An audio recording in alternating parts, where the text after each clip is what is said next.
Heavyweight boxing fans, what's the deal?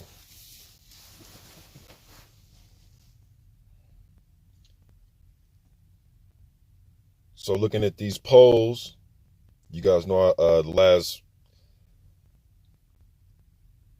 month or so here, about 2 months here, I've been doing this new little series I'm gonna do, man.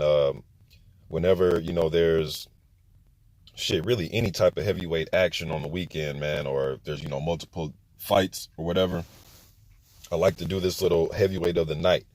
And this is the third installment. The first winner of this was Luis Ortiz when he beat Alexander Flores, was about a month ago when he beat him. And then Joe Joyce was the second winner of this award the night he beat Daniel Dubois. And like I said, man, had I started this 10 years ago, I would probably be on like volume 900 right now. But it was pretty much a runaway, man. And sometimes, you can break this down however you want. If you want to go by just who had the best performance, look, the heavyweight performer of the night is based on whatever you want it to be. Use your own criteria. Just if there's a fight that night, if you think the winner should be the guy that won the most significant fight, fine, vote for him. If you think you're going to go by who just had the best performance, who looked the best, then vote for that guy. There's no set rules. That's why I throw these polls up, man. And it's for you guys just to go in and vote who you want to vote for, man. That's one thing I've been noticing about my polls.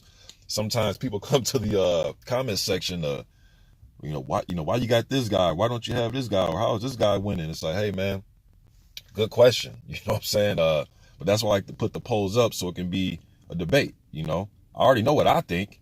That's why I like putting these polls up, man. And I'm heavy with the polls because there's something always on my mind concerning the heavyweights, man. So instead of just me thinking about it and keeping it to myself, I issue the questions, or I put the polls out to you guys and want to hear you guys' opinion, man. I already know what I think, But Anthony Joshua runs away with this. 84% of the vote. Other had 8%. And Huey Fury had 5%, and Martin McCauley had 3%. I'm reading the comments, and when I went live on this fight, I'm thinking people are picking other, because a lot of fans, not all, but a lot of fans think Kuzman should have got the nod over McCauley in that fight. I would have been happy with a draw, but a lot of people thought that he deserved a nod. So I'm thinking that's why some people they voted other. Could be wrong, though. But that's why I think they did it. And I can't see my comments forever, right? I cannot see the comment section right now. Shit.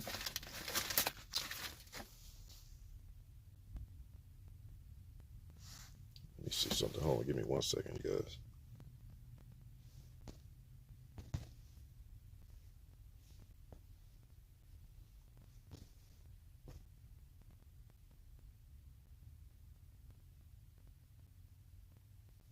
So he ran away with the votes for this, and good performance by AJ, man. Let me just talk about his performance, man. That's who I would have voted for as well, and not so much because it was a unified championship fight. I just thought his performance out of everybody was just much more superior. He got the clean knockout, and he out jabbed the jabber. I was trying to I'm not sure what's going on, man, but I was trying to put up a post in my community section where I was trying to show this picture right here of AJ jabbing Pulev, and the caption going to just read Anthony Joshua out jab the jabber. But for whatever reason, YouTube kept taking it down. Like I tried to put it up about 10 times yesterday, and it would stay up for like literally 15 seconds, and I'll refresh, and they would not let me put that image up. So I'm not sure. Then I found another image of the fight of Joshua jabbing Pulev. They would not let me put those damn pictures up, man. So, but anyways, I thought he did a good job of out jabbing Pulev. You guys heard me countless times say I think Pulev probably has the best jab in the division when he can get it going and working. But like I said, though, man, just because I think somebody has a better jab going into the fight, he can still be out jabbed, right? And the example I always bring up for me is the night that Carl Williams out jab Larry Holmes. I think historically Holmes has a better jab, but I thought Carl was doing a better job that night of beating Larry to the jab. And that's pretty much what Joshua was doing in this fight, man. He was real quick with his jab. His jab was a lot quicker. He was not only was it a lot quicker, he was changing levels with his height. A few times I've seen Josh where he's stand literally straight up tall, like straight up tall. And then he'll bend a little bit. And he just kept giving Pulev different looks. And he was shooting the jabs, different speeds and different angles. And it was just getting there faster. Josh was doing a better job of, using that back foot to step into his jab and then getting back out of there. He was doing a great job of placing that jab, man. He was busting Pulev up, beating him to the punch, and he took Pulev's jab away from him. There was a few moments there where Pulev tried to throw a right hand behind his jab, hit AJ a few times. AJ took the punch as well. He didn't seem rattled on the inside. And those are all the questions that I have for AJ going into this fight. And I will continue to have them, but if he keeps going into the fight and proving me wrong with those things that when I'm looking at flaws, I know everybody's fan, we got a lot of people that think their favorite fighter has no flaws, what I'm saying? But all these guys carry flaws into the ring, man. All right, let's just be honest, all right? But if he keeps winning fights and shit, proving not just me, but a lot of us wrong with being able to overcome things that we think he has deficiencies in, well, shit, he would just be proving us wrong. You know what I mean? But I thought that maybe in the clinch he would have some trouble, especially if Pulev started the rabbit punching and the putting him in the headlock and trying to be physical. And AJ did a great job. Shit, he even started doing some of that stuff back to Pulev. So he handled the rough housing and the physicality of the fight well. I think he did well. See what up in here. Stormy B, man, salute. Kind of local sports. What's up, man? H-Con. But yeah, I thought, let me see. Conlo says, hey, Mr. Boxing, we need to link up. He says, I want to maybe get you on board with me for an interview with Stephen Shaw, heavyweight prospect. Man, that's crazy. You brought up Stephen Shaw, man. I would like that. He has a fight coming up on the 17th against Pinchuk, and that guy is 12-1-1. He has quick hands. I like Stephen, man. He got quick hand, got the win over Gregory Corbin. I like Stephen Shaw, man, out of St. Louis. I like him a lot. I can't wait till he gets I think Stephen should probably do like a little like a fight with Damarni Rock. And I know a lot of these guys want to wait until, they're in championship contention before they take on other up-and-coming undefeated guys. But shit, we just seen what Dubois and Joyce did. AJ and Dillian White did it on their come-up. And there's a plethora of other examples I can use. But I would love to see Shaw in there like with a Damarni Rock or Cassius Chaney or one of these other undefeated Americans, man. I think that'd be a good look. Trey Lippy Morrison did it with Ed Lattimore a few years ago on Showbox when they were up and coming. I want to see Trey back too, man. 15-0 with 15 knockouts. The son of Tommy Morris. I want to see him back. He's been injury prone the last couple years. But y'all would love to do that, man. But yeah, I thought Anthony Joshua handled those type of problems that I thought Pulev could present to him. He handled them well, man. Now I think what we saw on Saturday is what we're going to see for the rest of Anthony Joshua's career. What do I mean by that? I don't think he's going to come out and try to just blow guys out in the first or second round. However, if he does get you hurt, I think if he smells blood, I think he will go for the finish. But I've seen him do it in the Pulev. Even though he knocked Pulev down and he was getting back up, he was doing it in a calm, calculated way. You know what I'm saying? So you can tell mentally that Joshua is learning from that mistake of, trying to get guys out of there and just, throwing caution to the wind and just, sticking his chin out. Now, he does still have a tendency to try to jump on you and open up. And I still think when he opens up, that's when he's most vulnerable. I still believe that.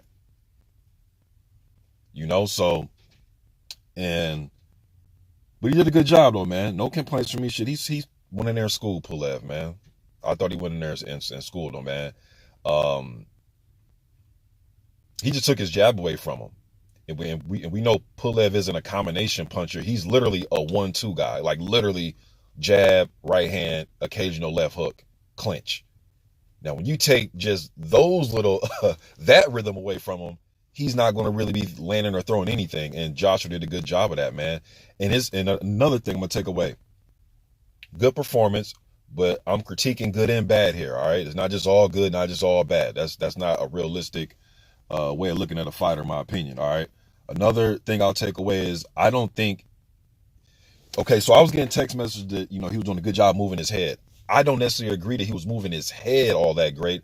I think he was just doing a good job of creating distance with his jab and using his feet to get out of harm's way. It wasn't so much of standing in a pocket, slipping, rolling, coming back. It wasn't that. He moved his head offline in this fight better than I've seen him in some other fights. But it wasn't like, in my opinion at least, it wasn't like, head movement to the point where it's like, wow, damn, did you see the head movement? I mean, he wasn't moving his head the way like a Tyson Fury would or something like that. All right, but I think his mobility and his jab created that distance that he needed, right? And when you're out there and you got that distance, you don't need to move your damn head when you're literally out of punching range. You start to move your head, and to me, I always looked at it like this: you can have a relaxed guard when you're out of punching range. But when you come back in punching range, you got to have your guards up and you got to be ready to evade punches and move your head. All right. But when you're out of punching range, because to me, that's like wasted energy. When you guys ever watch like novice fighters fight, or guys that are just coming up, turning pro, or guys in the amateurs, they get in the ring and they'll be literally out of punching range and moving their head and bending at the waist. It's like, man, what? Bro, you're literally out of punching range. To me, that's like wasted energy. Seen and unseen boxing, what's good, bro? Eric Jenkins, salute.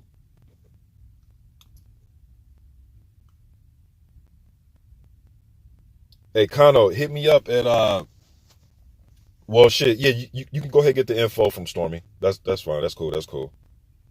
Yeah, get it from Stormy. I was gonna give you my email, but shit, yeah, Stormy got my number. Just go and get it from Stormy. S. Clayton, what's good, brother? He says overall good performance, but think he was confused about what style he was committed to. And I kind of already brushed over that. I just think that his style now is just going to be what it is. Take caution and kind of fight like I like to use this term like power boxing. Maybe somebody said it before, but term that at least I thought I made up. But when you're like a power boxer, where like you're power boxing, where you're using the fundamental skill set of, keep your jab out, the right hand tucked under your chin, that whole thing, and you're doing the fundamental skill set, but you're throwing pretty much everything you're throwing is to knock somebody's head off, but you're doing it in a traditional fundamental type of skill or type of that's like your posture in a fight is what I'm trying to say. You know what I mean? So I think he was doing a lot of that, and I think that's what he'll do. I don't think he'll be this come forward brawler, and I don't think he'll just go completely back foot. I think he'll kind of, since, he'll get the temperature of the fight, he'll get the temperature, and if the guy is probably a better inside fighter than him or will give him trouble on the inside, I think he'll use his, he'll use that jab and use his legs to get out the way with occasional head movement. And I think if he thinks he can run you over, then he's going to walk you down behind the jab, but still maintaining distance. I think he's going to go that route. But we will see. We will see if he continues this. But that's what I'm thinking, that we'll go from here. And I don't think it's a bad idea. Now, will it work? Look, and just because he switched it now and he's doing this, don't mean it's going to work against everybody now. Don't necessarily mean it's going to work against everybody. But great job on Saturday, man. I can't take nothing away from that, in my opinion. Really good job. He was looking for that sneaky uppercut. He was trying to walk Pulev into that uppercut, man. There was a few times he better thank Jesus that he didn't get hit with a few of those uppercuts. You know what I'm saying? But AJ was doing a good job of letting Pulev walk himself into it. Because he comes in with that loose guard, chin out, standing tall, and AJ was looking for it all night, man. MMA champ, what's up?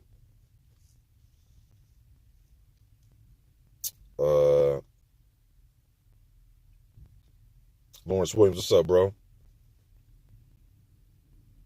Iron Fist says, good composed performance by AJ. Let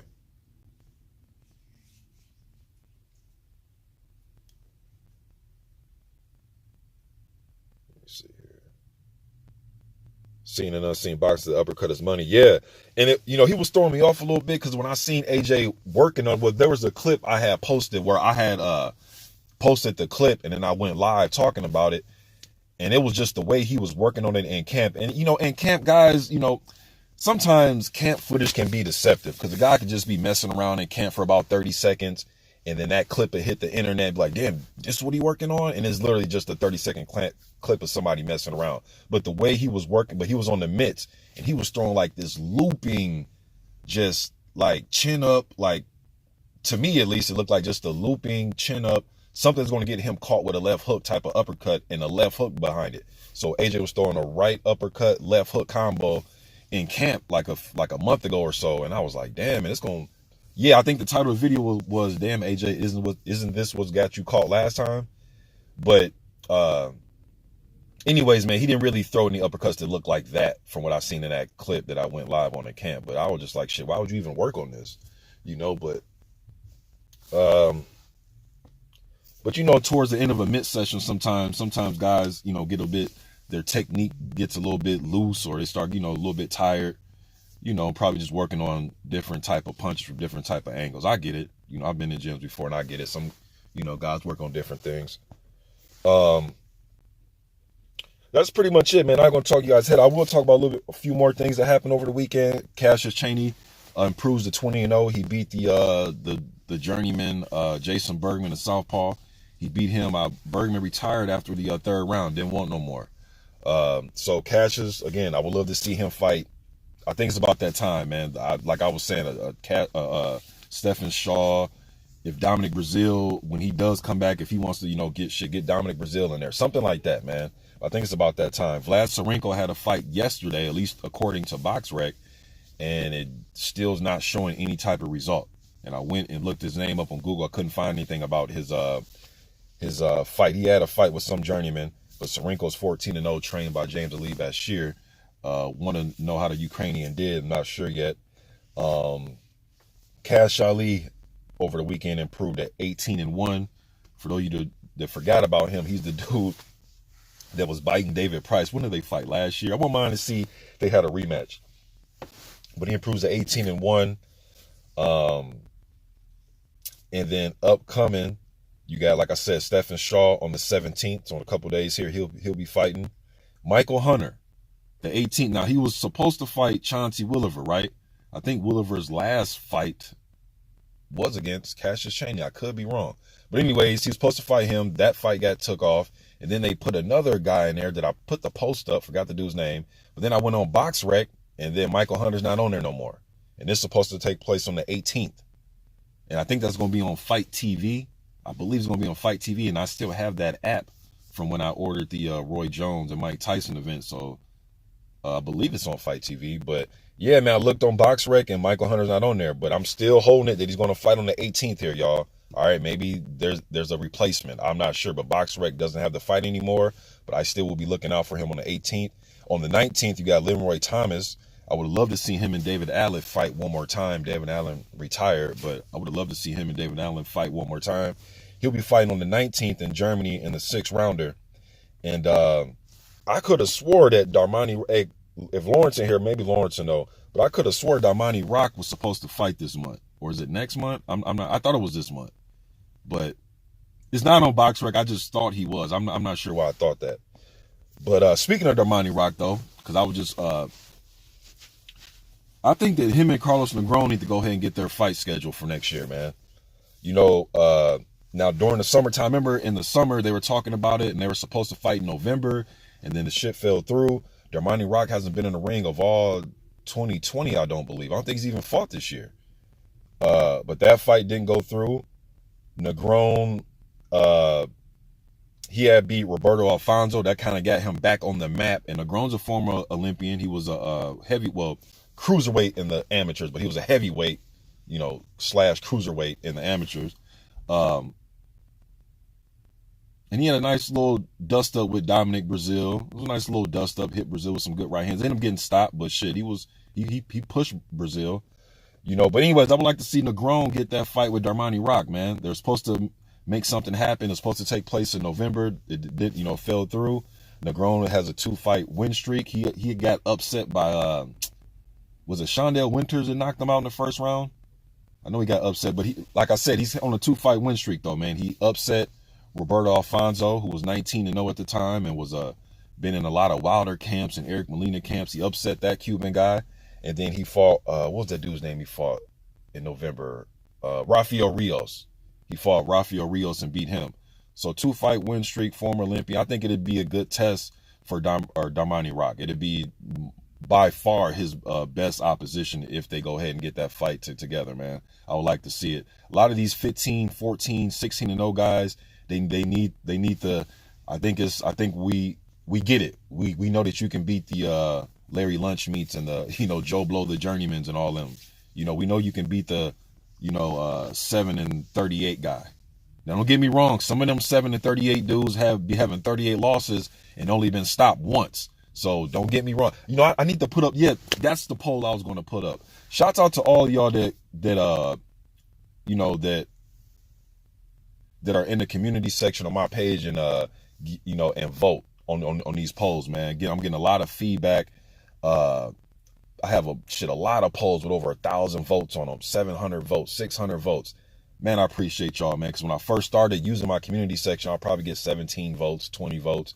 But you know how it is on YouTube, man. As an uploader, the more consistent you are, even if you got 20,000 followers, which I'm close to having, but if you're not active, for 6, 7, 8 months, man, no matter how many subscribers you got, how many views you got, it's going to take you a while to get that action back to your channel because you haven't been consistent. You haven't been making no videos. Or at least for me, that's how it's always worked over the last 10 years. I can't talk for everybody, but for me, that's how it is. But I appreciate y'all in the comments or in the community, man, voting. I'm not gonna lie to you, man. Some of them poll results, I be scratching my head.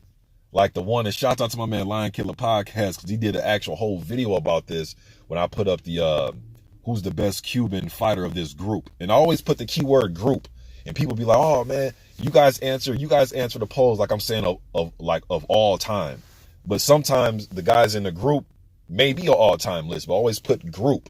People like, well, why didn't you add this guy? Why? Well, bro, I just said of this group. You know what I'm saying? But shouts out to Lion Killer. And this is what I want. I want to create discussion. I want people to make videos about a poll that I put up or a video I put up. That's how I know that I'm creating discussion, good, healthy discussion, man. But I was surprised that it was like overwhelming, like 73% picked Luis Ortiz. And no knock against Luis Ortiz, a bad motherfucker. But come on, bro. TFO was Stevenson, Felix Savant, getting like 10% of the votes. You know what I mean? Who else did I have on there? Jorge Luis Gonzalez, who was a really good amateur that beat Lennox Lewis and Riddick Bowe. I think he beat David Tua as well in the amateur. No, that was Felix Savant that stopped Tua in the amateurs. You know what I mean? But who else did I have on there, man? Stevenson, Savant, Ortiz. Oh, Nino Valdez from back in the day. I thought the big cat will get some more votes, and I thought the old timer would get some more votes, Nino Valdez. But it is what it is. I actually did a post-fight review on one of Valdez's fights from back in the day. It's on my channel. But I wish YouTube would allow me to add in more guys, because I wanted to add Roberto Bellato, who won the gold medal. I believe in Barcelona he won super heavyweight. Yeah, I believe it was the Barcelona games. He won the gold medal super heavyweight, and he was like 6 feet tall, man, like barely over 200 pounds. That dude looked like a damn middleweight in there toying with heavyweights. If you go watch his fights from the games, bro, he was slick as hell up in there. I mean, making dudes miss, countering, pivoting, bro. I mean, he looked dynamite up, but then he ended up passing, man. He passed away very young, like in his 20s, shortly after the games, I believe. And I actually did a video on him as well that's on my channel. And I also want to add Oleander Solis, who pretty much was the reason why Luis Ortiz was the second best Cuban heavyweight during the amateur system when they were coming up together. So, but again, I appreciate all you guys, man, for getting in there and voting for guys. And look, man, when I put up these polls sometimes in the comment section, shit, tell me another guy you thought is the hardest puncher or the best Cuban heavyweight or the best German heavyweight or the best, I don't know everything. I'm just one man. You know what I mean? A wise man comes in humble and willing to learn. A fool thinks he knows everything. You know what I'm saying? So, again, shit, let me know, All right, that was a long-ass soliloquy, man. Let me see what you guys are talking about. My man, hey man, shout out to Coach K, man. My man Zone 6. Y'all go subscribe to Zone 6, man. He's bringing that feel of debate back to the community. It kind of reminds me of the 2010 days, man. Uvo. And I jumped in. See, when I came to YouTube, bro, that's what it was. It was like debates on panels. Like right when I came in the game in 2010, my first literally, because I was a commenter for a couple years, and then when I started making videos, and I took the name MrBOXINGTODAY, because I used to be Monster of the Midway. That was my username in the comment section from like 2007, 2008, 2009. And then I made another account so I could start making videos. I was like a novice, man. I was like I didn't even have to make another account. I could have just kept that. So my name could have been that, my username. But I ended up switching over to MrBOXINGTODAY when I started making videos. And when I jumped straight in, bro, within like my first third or fourth video, I just started doing Uvo panels with D-Style, Blood Boxing, Mr. Nat Attorney 1, Joe Habib, Gambino was on them joints, Carcino was on them joints, my man Jeff was on them joints. Who else was on them? That 2000. I'm gonna mess around and forget people, man. But yeah, so in 2010, man, you know, and then we kind of went away from that a little bit. And then, you know, shout out to 78. He had brung back the he had started the Lions Den, where guys were getting it in, and it was a debate forum. And then Zone and Boxingologists and all them cats, shouts out to them, man. Then they started the round table, Rilo Jenkins and all them. And I know I'm forgetting people, man, Jay Deal and all them cats, man. So what I'm trying to say is this. I'm saying that to say this. I'm glad that the debate forums are back, and I'm glad that, you know, don't get me wrong, I like panels. You know, you might have some panels where everybody agrees on majority of the topics. You might, because, you know, sometimes people are like-minded. But, however, I like when it's different opinions from all over the board, people from different parts of the world, man. I like that. I think it's healthy. You know what I'm saying? So I like what Zone is doing, man. Y'all go subscribe to my man Coach K. Probably I did say talent, because sometimes a guy can have more just natural ability and talent, but he may not have everything else. He may not be mentally the better fighter, or you know, he may be lazy when it comes to getting in the gym. You dig what I'm saying? So I guess that poll can mean whatever you want it to mean. Some people are just saying, hey man, talent, the best, shit's the same to me. You know, so some people have different definitions. Kurt Anderson, people said people really don't understand boxing. Lawrence Williams says Gonzalez beat Galata in the amateurs too. Yeah, he beat some everybody, man. I just know most notable it was Lennox and Riddick. Y'all remember, and I did a video on this one as well. Y'all remember when Don King offered the this was when Don King offered Felix Savon to fight Mike Tyson? People forget that. I think that was like in 90s. I think it was before the Holyfield. But I did a video on that too as well. Years ago I did a video on that. Man, I think I might need to start I might have to re-upload some old videos, man. Because a lot of those videos, them videos that get like 200-300 views, but then over the years, if I put up videos about Deontay Wilder said this about Anthony Joshua ducking, that should get 3,000 views. You know, if I put up Dillian White, you know, says Jarrell Miller is a bitch. Yeah, is a bitch. That should get 2,500 views. You know, but then I put up a video about Roberto Bellato, and that shit gets 150 views. You know, so it is what it is.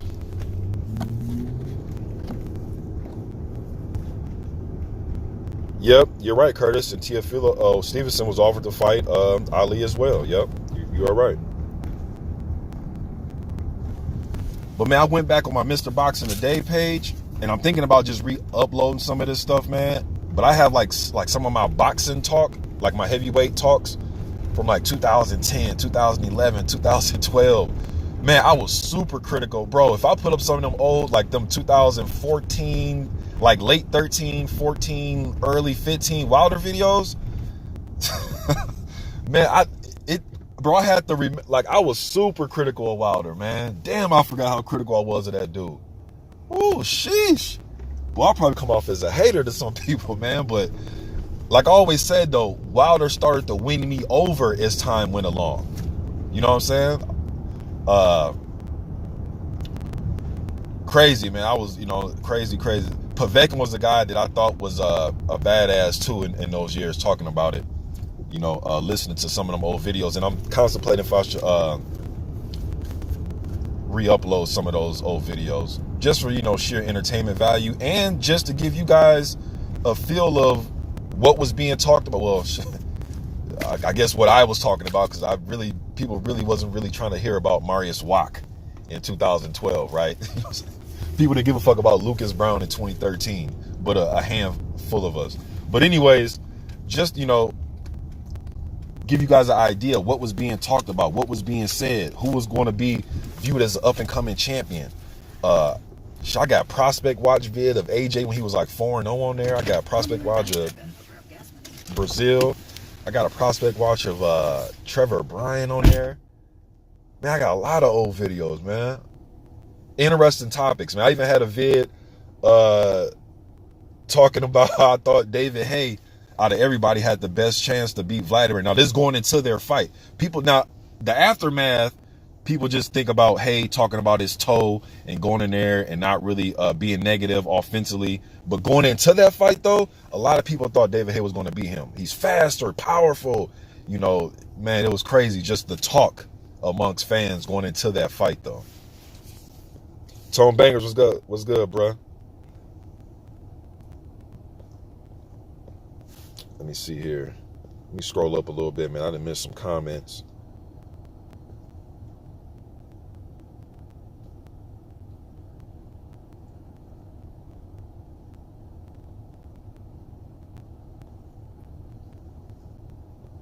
Let's see, man. Yeah, as Clayton, I wasn't expecting him to turn his back, and that let me know he did not want no more. Like Pulev did, and even that last knockout, maybe, I'm sure his senses was floating around. You know what I'm saying? I know his senses was floating around a little bit, and he was seeing stars and triangles and flying marshmallows and unicorns and shit. But it did look like he was just done too. He did have that look of like, man, I'm done. I can't beat this youngster, man. This youngster whooping my ass. He did have that look on his face of just, he was conquered at that point.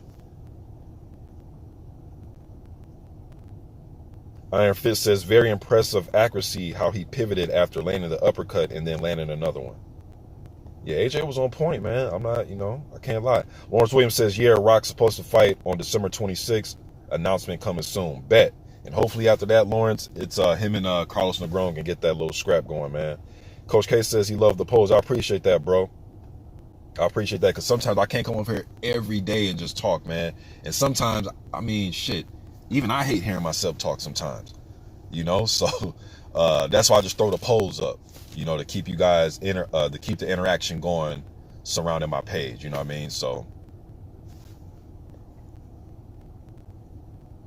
I appreciate the fact that you guys should appreciate the polls. Curtis Anderson, I couldn't believe people said Luis Ortiz. It was Teofilo Stevenson was a lot better. Lawrence says, okay.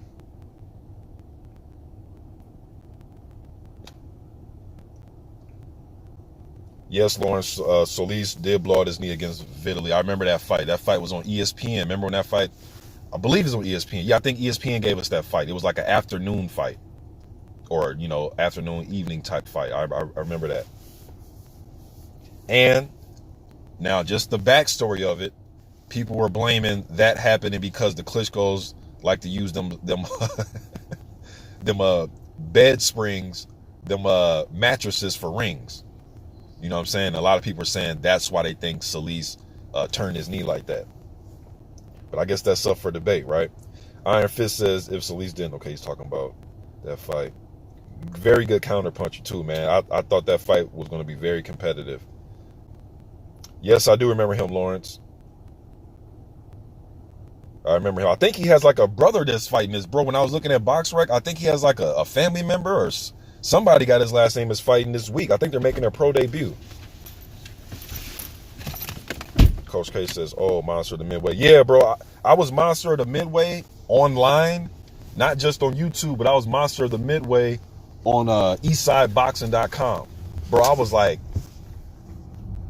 a resident of Eastside Boxing. Now they changed the name. I think it's called like 24 or Boxing News 24/7. They changed the name of the website. But bro, I was on Eastside Boxing in like 04, 05, 06, having long ass comment debates.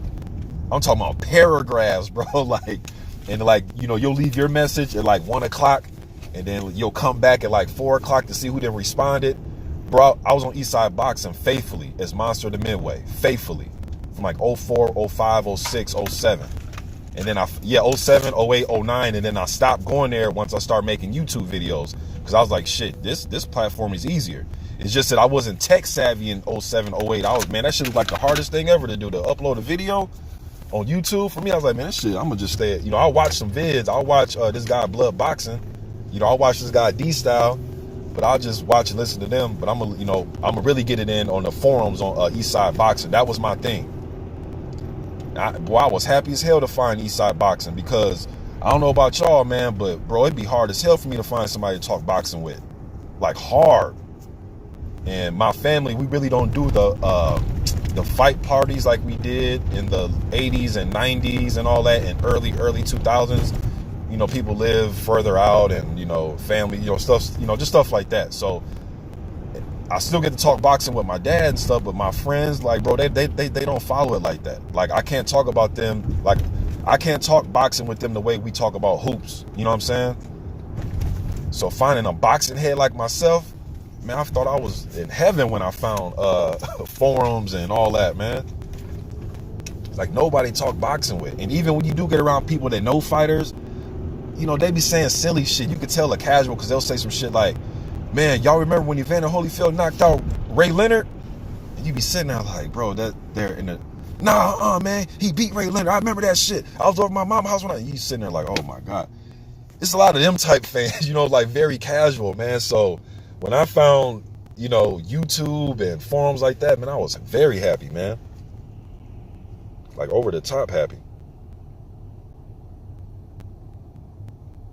All right, Haplo, I probably got it wrong with the round table and the Lions then, but you know, the first thing I started with was just Uvo, and that was in I was like in the ending of 09 going into 2010. And shit, I can't write. And I remember Haplo from back in the day too. Haplo was one of the first guys I listened to, him, Divine Sense. I think I'm gonna do a video in a couple days here, man, because I think December 21st will be 10 years. It'd be I made my first channel, Mr. Boxing, December 21st. Obviously, I don't upload on that channel no more, but because I created this one in 2015. But anyways, man, just give, you know, just retrospect on, you know, what took place on here with me over the last 10 years, you know, and give credit, man, and give some shots out to people that inspired me to stay on here, to chop it up with them. Haplo, Zone. I mean, there's a lot of you guys, man. I have to sit down and make a list, because I definitely don't want to forget people. And not even gonna lie to you, I do have a list already, and it's already at like 40 people. Literally.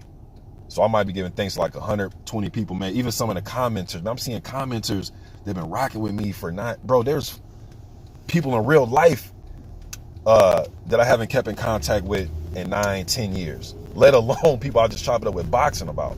And I'm not on Facebook. I've never had a Facebook. You know, man, so some of you guys, man, not that I'm looking for friends, but some of you guys I've been chopping it up with for 6, 7, 8, 9, 10 years about boxing, man. Some of you guys I've met in person at fights. You know, so definitely want to give thanks to y'all, man.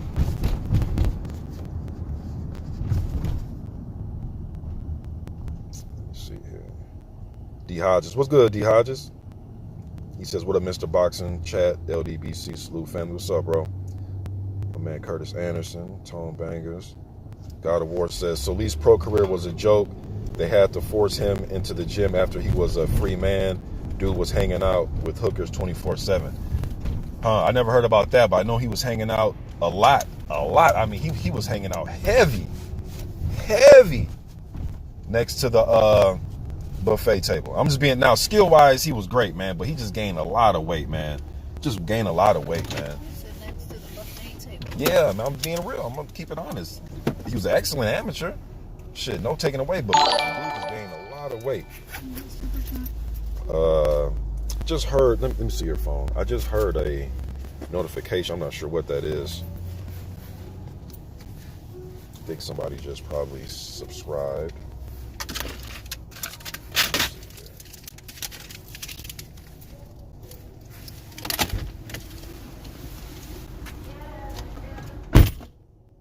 Man, Kurt Anderson said he didn't know about the YouTube boxing. And I always tell this story, man. The way I found out about YouTube boxing, or just about YouTube boxing, well, the day I figured out about YouTube, somebody was telling me about, have I seen this DVD called Bum Fights? And I'm like, nah, it's like really actual bums fighting. He's like, yeah, but really it was like people just fighting in hoods. It wasn't, I don't know why they even named it Bum Fights, but it was like people just like fights being caught on camera in the hood areas. That's pretty much what it was. It was like World Star on DVD before World Star came out. But anyways, it was a particular dude that kept telling me about named Kimbo. I'm like, nah. He's like, man, he knocking motherfuckers out, man. You got to go on YouTube. I'm like, what the hell is YouTube? Typed in YouTube, put in Kimbo Slice versus a dude named Big D. That was the first YouTube video I ever watched. And he beat the brakes off this dude, man. Bust his eye up. RIP to Kimbo Slice, man. But what I remember that from that clip with Big D, they started fighting in the backyard. Kimbo was getting the best of him, and Big D tried to hold it. Yeah, Big D had slipped. And then he said, hey, I'm just slipping, dog. I'm just slipping. And he tried to hold his fist out the fist bump. And Kimbo slapped his hand away and said, fuck all that shit, nigga. Let's run this. I was like, damn, who the fuck is this dude? He beat the brakes off Big D, man. Then they showed Big D eye was split to hell. I was like, damn. It's fucked up, man. Like, this dude beating people up. Then he put on a big ass gold chain with a fist on it and jumped in a Hummer and bounced. I was like, that shit caught my attention. I'm not gonna lie to you, man, because I'm a fan of fighting, like combat. You know, I was like, whoo, sheesh. So yeah, that was the first video. So then I started typing in prediction videos, and then one of the first dudes I've seen on here was Happel typing on their name. What's them dudes? Them two white boys, man. Omega and what was the other dude? Omega and something, but they're called like fight fans or something. Happel, I know you know who I'm talking about, man.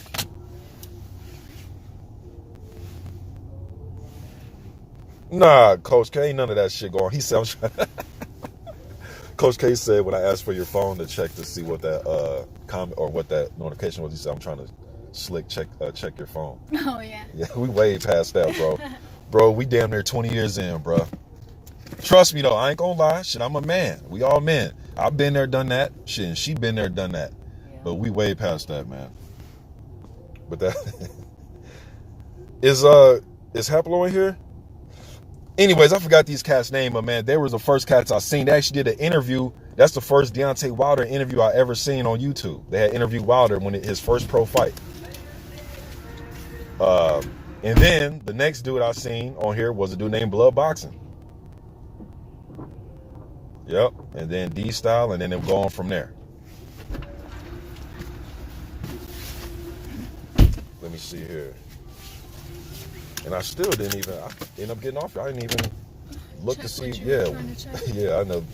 Talk about some other shit. Let me see. All right, babe, I'm just going to drop you back off at home now because I got to get to work. All right, babe. I got to cut these boys' hair. Got a lot of shit going on this week, man. A lot of shit. Wow, 102 people up in this camp?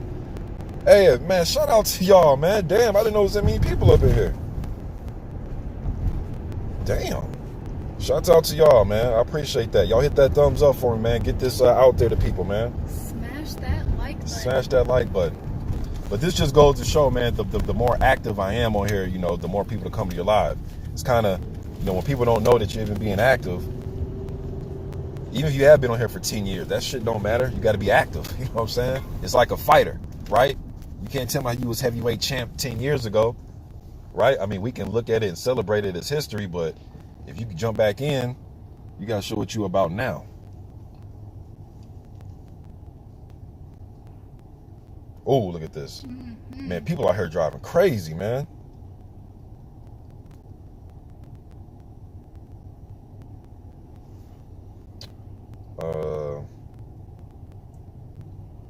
Oh, man, I'm missing all types of shit. Okay, this is why. All right. I appreciate my man Lawrence Williams in that super chat with that $5 holla. Salute. And my man Gregory X also in that super chat with that $5 holla, man. I appreciate that, fellas. And this is why I wanted to check to see what them notifications was, because sometimes they'll give me a notification that somebody subscribed. But on my phone, I can't really, I think I have it too small, the comment section too small. But hey, man, I got a lot to do today, man. I got to go cut these boys' hair. Got to travel. Taking a trip in a couple days here. Be down in Orlando. So I'm going to jump off, man, but I'm going to be back on. I'm going to keep throwing them stuff in the community section, man. Polls, you know, and the polls can be some everything. And sometimes when you don't know, like if I put up a poll saying who's the best German heavyweight, the objective is I know who the guys are, but some of you might not know. So, hey, man, go check out to see who Christian Thun is, or Ajay Kabayel, or some of these guys. So then that way, when you see a guy like Otto Wallen come in and give Fury some fits, you won't say, I didn't know who that was. Well, you got to be privy by going to, you know, check them out a little bit, man. You know what I mean? Brush up on some of these guys sometimes, man. So then that way you guys can give better predictions when you guys are going into giving your prediction on the fight, or if you fuck around and lay a bet down. You know what I mean? You gotta be well connected, man. But I appreciate y'all showing up, man. Until next time, I'm gone.